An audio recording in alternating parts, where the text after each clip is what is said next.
시편 141편은 다윗의 시입니다.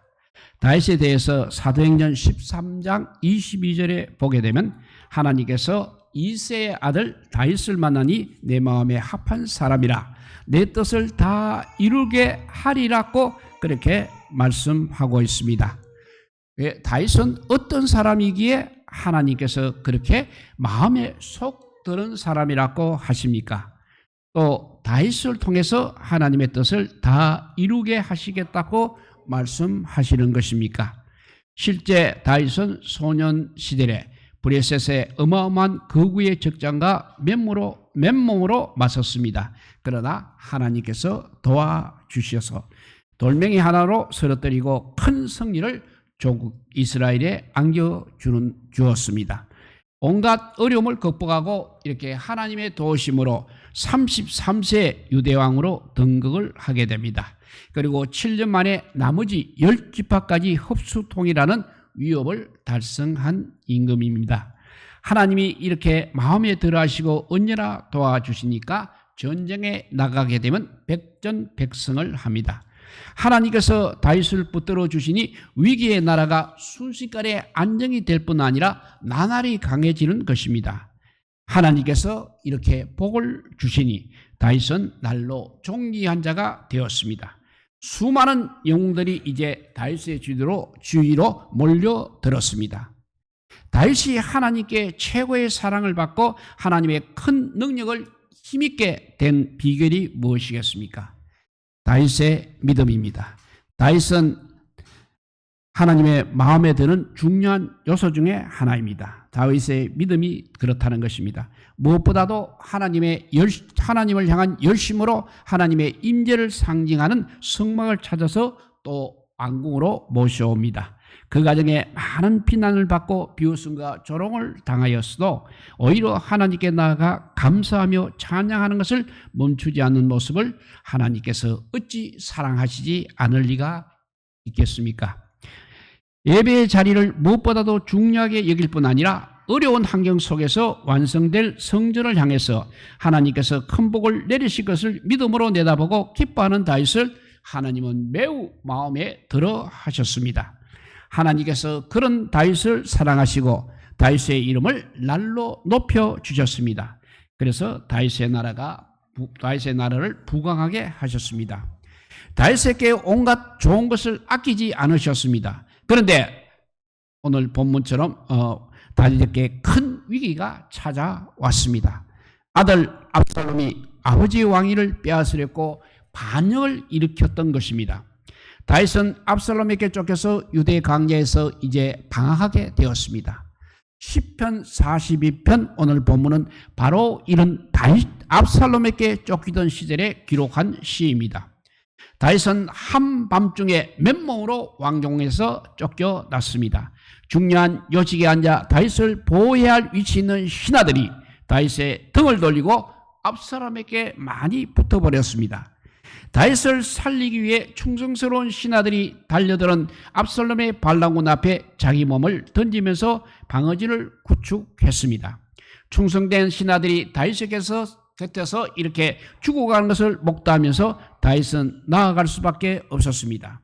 자신이 그토록 사랑했던 아들이 자신의 왕자를 빼앗겠다고 자기를 죽이려고 달리는 이 비정함입니다. 자신이 그렇게 신뢰하며 요직에 앉히고 아꼈던 다윗 신하들에게 당한 배신감입니다. 지금까지 그처럼 온몸을 다해서 섬겼던 백성들이 이제는 반역자 편에 서서 자신을 외면하는 그 정황 앞에서 다윗은 얼마나 마음이 답답하고 슬프고 억울했겠습미까? 누구라도 이런 일을 만나게 되면 흥분하여 이를 갈지 않을 수 없는 것입니다. 미움과 원한에 사무쳐 아무 생각도 나지 않고 오로지 복수심에 불타지 않겠습니까? 그런데 다윗은 이런 위기 상황의 한복판에서 하나님께 기도했다는 것입니다. 하나님께 자신의 마음을 쏟아놓은 시를 이렇게 기록하고 있습니다.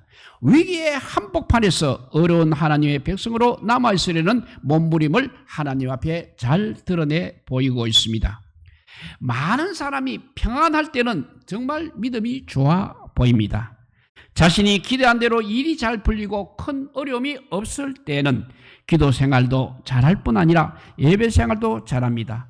반대로 위기를 만나려 되면 이것이 바로 흔들린다는 것입니다. 자신이 잘못하여 자처한 어려움인데도 오히려 하나님을 원망하고 하나님을 멀리하게 되는 것입니다. 자신의 생각과 조금만 다른 상황이 전개되면 하나님의 깊은 뜻이 무엇인지 알아보려고도 하지 않고 하나님의 백성다움을 잃어버리고 곧장 세상 사람들을 따라가는 것입니다. 세상 사람들의 방법으로 흉내내려고 하고 있는 것입니다.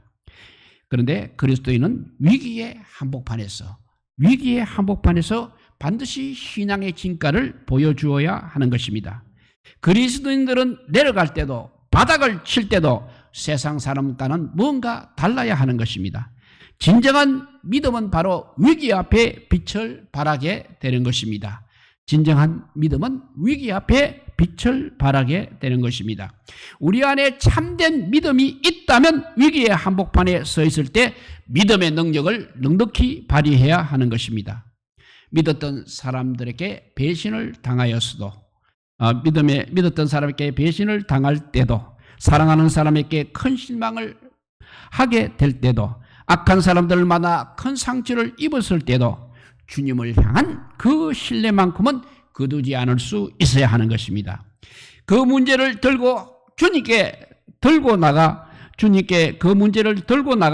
주님의 인도하심을 받을 수 있어야 하는 것입니다.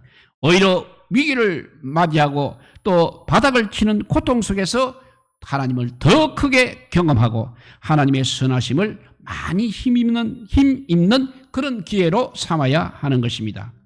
오늘 본문 시편 141편을 통해서 우리는 위기의 한복판에 서게 될 때 그리스도인이 붙잡아야 할 중요한 원칙을 다윗을 통해서 배울 수 있어야 하겠습니다.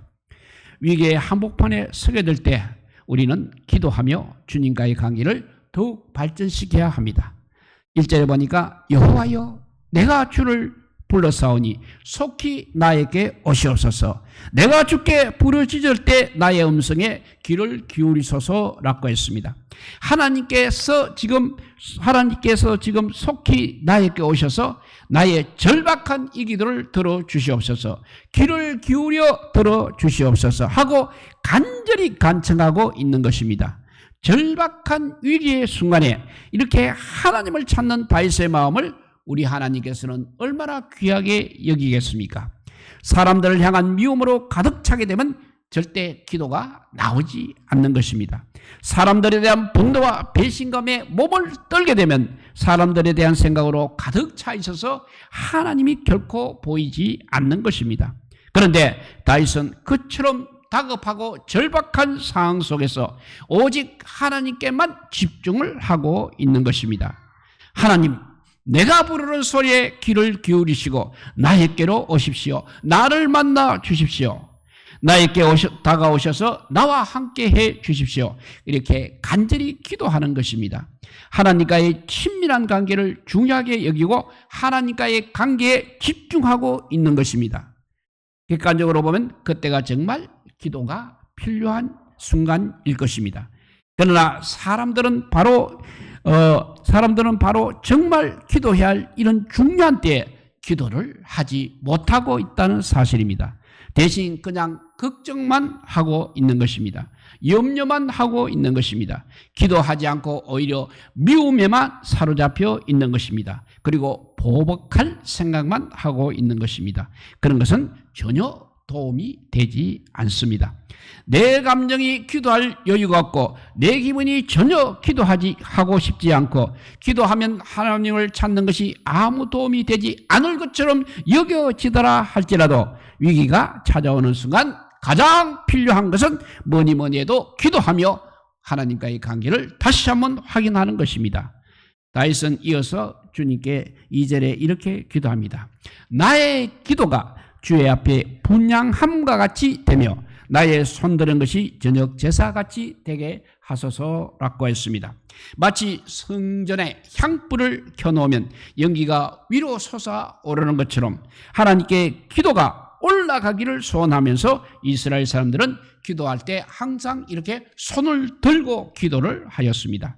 다윗이 손을 들고 하는 기도가 저녁 제사같이 번제로 제물을 태우는 연기가 하늘로 솟아오르는 것처럼 간절한 마음이 하나님께로 솟구치기를 갈망하고 있는 것입니다. 아침 안개같이 흩어버려지는 그런 기도가 아니라 향기로운 제물이 되어 오직 하나님께로 모두 남김없이 올라가는 기도가 되기를 소원하는 다윗의 마음을 우리가 느끼게 됩니까? 성도들이 기도를 드릴 때 이렇게 마음이 하나님께로 집중이 되고 드리는 기도가 늘 향기로운 제물이 되어 남김없이 하나님께 올려가기를 축복드립니다. 이렇게 기도하며 위기를 맞이했을 때 기도하며 주님과의 관계를 더욱 발전시켜야 합니다. 두 번째도 역시 마찬가지로 기도하면서 정결함을 유지해야 합니다. 다윗은 긴박한 상황 속에서도 기도하면서 자신이 악인들과 같아지지 않기를 간구하고 있습니다. 악에 빠지지 않고 악에서 건져지기를 기도하고 있는 것입니다. 그래서 내 입에 파수꾼을 세우시고 내 입술의 문을 지키소서라고 했습니다. 비난과 거짓과 그리고 더러운 말을 내뱉는 그 악인들을 따라가지 않도록 자기 자신의 입에 파수꾼을 세우시고 입술의 문을 지켜달라고 기도하고 있는 것입니다.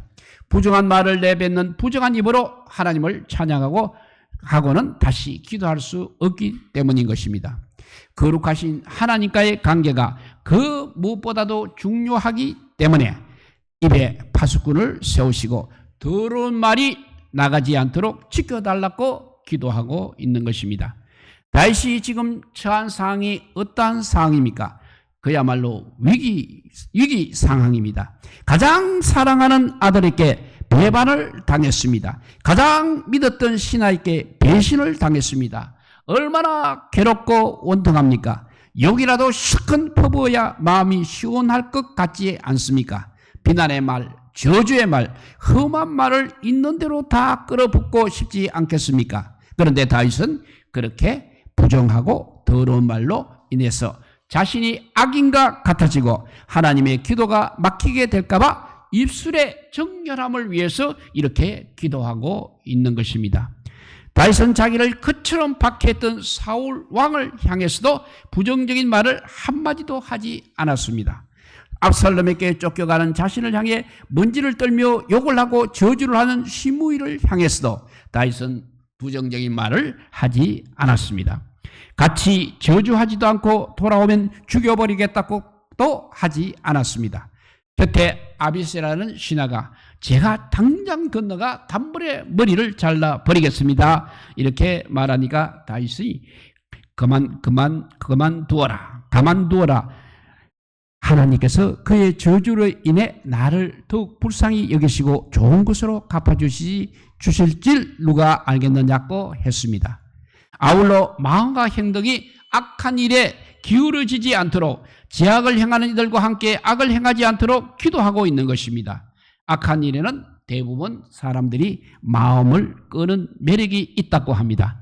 그렇게 그 매력에 한번 빠져들게 되면 헤어나오기가 어려운 것입니다. 그래서 마음이 처음부터 악한 일에는 절대 기울이지 말아야 하는 것입니다.